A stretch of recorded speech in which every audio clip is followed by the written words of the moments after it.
Now, let's look at a couple more things here, and this should be, all right.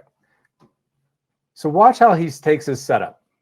The Tiger always sets up to the club or to the ball with his right hand first. And then he puts his left hand on there.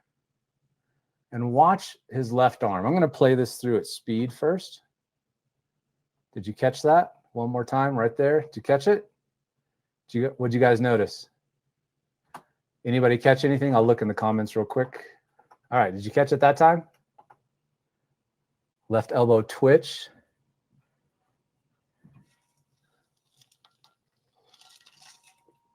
Little elbow bend, okay. So now I'm going to walk you through it. So as he sets up, his right arm is extended, his left arm is very bent.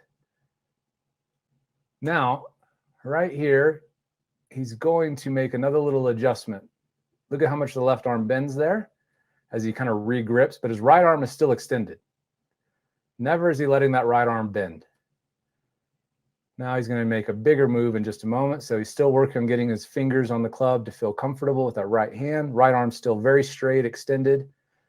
And another thing, if you're really perceptive, you'll notice that his left arm is lower than his right, which I'll explain what that means in just a second. It's easier to see that from down the line. Right arm very extended, very high. His right arm, right elbow and forearm is higher than the left. And then he's going to make one more big move. Look at that. Why do you think he's doing that? Right arm still straight, left arm bent, tucking back into the side of the body. All right, now, why do you think he's doing that? Any guesses?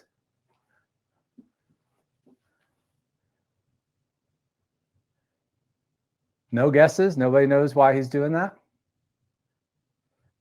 Loosening the fascia, it's a good guess. A trigger for his body to move, interesting, okay. De-loft, release tension. Make it easier to get into the grip, making sure elbows pointing down the line. These are all interesting guesses, I like it. All right, so here's why he's doing that. First of all, as he walks into the ball, his right arm is straight, and his left arm he doesn't care about. It's kind of like this. And as I mentioned, at setup, I'm going to stand closer to the camera here so you can see this. So his right arm's like this, the elbow pit's out, and his left arm is soft and relaxed, and it's pulled back into the body a little bit more. Then as he starts to take his grip, he's still kind of doing this. If you're holding onto the club and you know that you're going to control it with the trail side of your body, this thing has got to be taken out of a position where it wants to push and roll the club in. And that's what he's doing here. He's getting that arm so that the right arm is dominant and the left arm is there to help provide stability and support. So now, when you look at this from face on, it may look like my arms are probably, kind of at the same height. But when you look at it down the line, my right elbow is definitely, or right forearm, is higher than my left. Now, why would you want your right arm higher than your left? Well, again, if Tiger is taking this shoulder and going to exaggerate, going steep with it so that he creates left side bend, that right arm needs to be able to stay in front of the body. So if he's flat with it and he pushes with the left arm, which is always going to make your shoulders turn really flat and roll the club to the inside, that's going to beat up that right arm. But that right arm, he wants to stay pretty straight. So now if I keep that right arm straight and I just basically start stretching that right shoulder, that's how I get to the top of the swing. That's how simple it is in this pattern to do what Tiger's doing. I'm literally doing nothing with my right arm. I'm just moving my right shoulder and then letting the wrist set a little bit at the top. If I bring my arm up there, I'm in a perfect position at the top. All of it is done by this. But if you're set up, a lot of tour pros, and you'll see all sorts of different things happen on tour, you'll see them with a really bent right arm where it's really soft. I know that golfer who's set up like this with this bent right arm and a stiff left arm, I know they're going to be more of a body rotator and more lead side dominant. Nothing wrong with that. You can play great golf like that.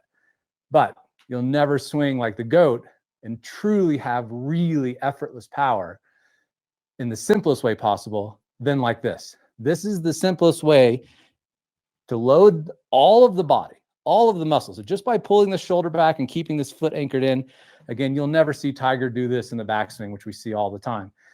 As this foot stays anchored, my entire body, every muscle is now connected that I need to use to create a rotational move in the swing or create power, whether you want to think about it as rotational or not. This, from my right shoulder to my toe, every muscle in here is now loaded.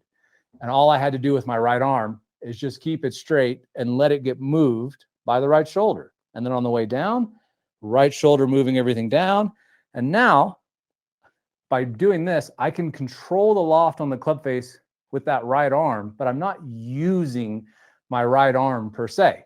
What I'm doing is keeping it straight at address all the way to the top, loading this fascial line, driving that down, and now perfect GDP position, perfect club face control, and de-lofting it. And that's why this arm, he keeps getting it loose because he doesn't want to get it in there where it wants to push across the body.